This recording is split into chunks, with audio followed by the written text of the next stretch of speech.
बिस्मिल्लाहिर्रहमानिर्रहीम नहमदुहु व नुसल्ली अला रसूलिहिल करीम अम्मा बाद।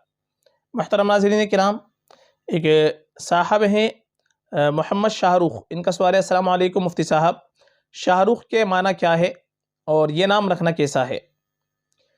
वालेकुम अस्सलाम व रहमतुल्लाहि व बरकातुहू। देखिए, शाहरुख जो लफ्ज़ है ये फ़ारसी ज़ुबान का लफ्ज़ है। दरअसल ये दो लफ्ज़ों से मिलकर बना है, एक शाह और एक रुख। शाह के माना तो आते हैं बादशाह, सुल्तान, आका, और रुख के माना आते हैं चेहरा, रुखसार, गाल। तो शाहरुख के पूरे माना हुए बादशाह का चेहरा।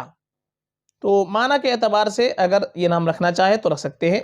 शाहरुख नाम के माना में कोई ख़राबी नहीं है, इसलिए माना के हिसाब से नाम रखा जा सकता है। बाकी ज़्यादा बेहतर हमारे लिए ये है कि हम अंबिया किराम अलैहिमुस्सलातु वस्सलाम के नाम रख लें, सहाबा किराम रिज़वानुल्लाहि अलैहिम अजमईन के नाम रखें, ताबीन के नाम रखें, तबे ताबीन के नाम रखें, बुजुर्गान दीन के नाम रखें, जो नेक लोग गुजरे उनके नामों पर नाम रखें।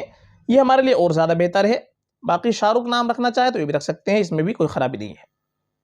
फ़कत वल्लाहु आलम।